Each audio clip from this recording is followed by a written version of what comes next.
So, hello everyone. I hope everyone's doing good, taking care of yourself as well as your family. Today, we're going to talk about alcohol.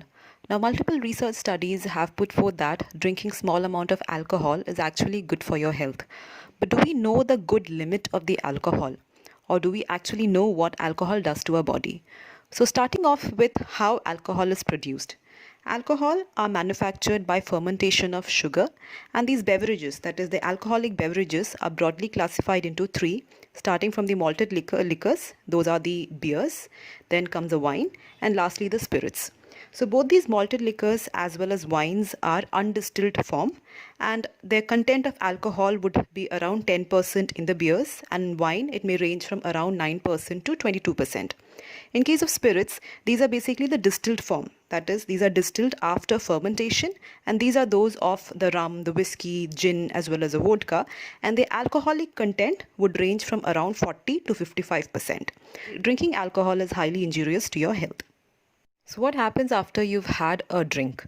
So, once you drink alcohol, in the mouth itself, a very small amount of it gets into the circulation. Now, majorly, the absorption occurs in the gastrointestinal tract, that is the stomach as well as the intestine. Around 20% from the stomach and 80% from the intestine, which also depend, that is the rate of absorption also depends upon the fact that whether you've had food or not. So if the stomach is empty, the amount of alcohol that reaches the stomach directly goes in the intestine and the rate of absorption is higher. Whereas if you've had food, it will take certain time and the rate of absorption would be slower. Now, once the alcohol has reached the blood, the metabolism occurs in liver, that is, it is converted into water and carbon dioxide and is excreted mainly through kidneys, that is why the urine as well as sweat and a very small amount also through the lungs, hence the alcoholic breath test being valid. Now, as said, the metabolism or the breaking down occurs in liver itself, but again, the liver can only break down certain amount of alcohol per hour.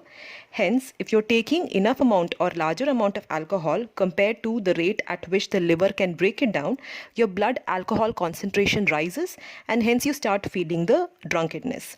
Now, as said, the blood alcohol level would also depend upon a lot of factors. First and foremost is the ability of your liver to metabolize alcohol, which highly depends upon the genetic differences. Secondly, as I've mentioned, it is a rate of absorption, which again depends upon whether there is presence or absence of food in the stomach. Thirdly is a concentration of alcohol. Like already mentioned, there are beers which has a concentration of around 10%, whereas there is also spirits which have concentration of around 40 to 50%. Then comes how quickly you are consuming the alcohol, your body type, as well as whether you're a woman or a man. Now, women have a higher blood alcohol concentration compared to a man due to the differences in metabolism as well as absorption. Now, as such, men have more fluid in their body to distribute alcohol. Hence, if a man and a woman are taking same amount of alcohol, the blood alcohol concentration would be higher in women compared to that of a man. Lastly, it's also how frequently you are drinking alcohol. So someone who drinks alcohol often, they can tolerate the sedating effect, that is a drunkenness effect of alcohol, more than someone who do not have it regularly. So what happens next? Once you have had alcohol, we start having a feeling of warmth, which is due to dilatation of blood vessels, specifically the cutaneous as well as gastric vessels. Now, large doses of alcohol directly affect the heart, causing a BP fall, that is a fall in blood pressure, as well as myocardial depression. We've seen before that liver as such is a site which is considered or which is important for the metabolism of alcohol. Now, a metabolic byproduct of alcohol is acetaldehyde. The acetaldehyde has an adverse effect on the liver cells or the hepatocytes, and in a long run, this leads to what we call as the alcoholic cirrhosis. Now again, diuresis is seen in alcoholic patients, that is increase in urination. Also important is anemia, that is the alcohol as such would inhibit the absorption of folic acid or folate, and this leads to what we call as the megaloblastic anemia. Now, there are various effects of alcohol on central nervous system. Depends on the blood alcohol concentration, which would start with drowsiness at 30 mg per deciliter to around coma, stupor, or even death when the blood alcohol concentration is around 300 mg per deciliter. Respiratory depression is directly associated with large doses of alcohol, and in patients who are having chronic gastritis or a gastroesophageal reflux syndrome, please do not take alcohol, because alcohol would accentuate these symptoms, as well as acute pancreatitis is seen as a complication in heavy drinking. Now, if you are pregnant or if you think you are pregnant, please do not consume alcohol, because as adults we have a liver which is mature enough to metabolize alcohol, but in fetus they do not have a mature liver to metabolize this alcohol.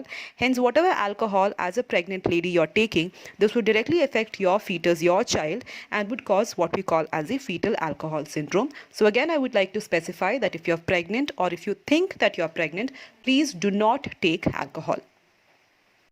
So obesity is often linked to alcohol. That is, if you take too much of alcohol, you might face issues of weight gain or obesity issues.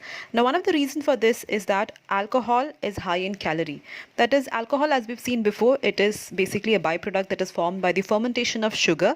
So it obviously is high in calorie, which is one of the main reasons why you might face with weight gain. Secondly, it makes you feel hungry, so you eat more. Third, it stops your body from burning fat, and also the various poor food choices that we make while having alcoholic beverages. Now, there's a term that is beer belly that most of us might be knowing about, often associated with people who have too much of beer and they having more abdominal fat. Now, this is basically because of the hop or the hop plants. That is, a beer contains 4 constituents. That is, the first is a malt, second being the yeast, then water, and hop cones or hop flowers. So this is basically a plant flower which is added to beer for its aroma or for the beer specific taste. Now, these plants, that is these flowers, they are rich in phytoestrogen. Now, phytoestrogen as such causes the accumulation or increases the risk of storing the belly fat. Hence, people who are more inclined towards having beer might face a problem, that is a beer belly. So how much of an alcohol is okay, or is there a term called as safe drinking when we talk about alcohol? Firstly, if you have chronic gastritis, if you have gastroesophageal reflux disease, if you've even had a single episode of seizure or fits or any liver diseases, please do not drink alcohol.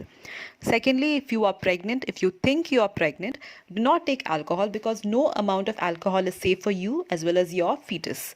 Now, thirdly, before having alcohol, you should know your limit. That is, 1 drink of an alcohol beverage is equal to 50 ml of spirits, that is a hard drinks like a whiskey or a rum, 150 ml of wine, and around 400 ml of beer. That again is equivalent to 16 gram of alcohol, which would cause a blood alcohol concentration of around 30 mg per deciliter. But again, as said, the safe limits are lower for women compared to men. Reasons have been mentioned in the previous slides. Now, when we talk about driving, the legal limit of driving, that is the blood alcohol concentration legal limit in India, is 0.03% or 30 mg in 100 ml of the blood, beyond which you will be penalized according to the Motor Vehicle Act. So key takeaway from this session is that practice safe drinking. That is, no amount of alcohol is safe to your body. You have seen what alcohol can do to your body on a long run. Hence, be more responsible for yourself as well as to your near ones. Now, if you desire to leave this habit, I have left behind a link which will take you to a website which has provided a toll-free number for the de-addiction center that you might find in your locality. So on that note, thank you and stay safe.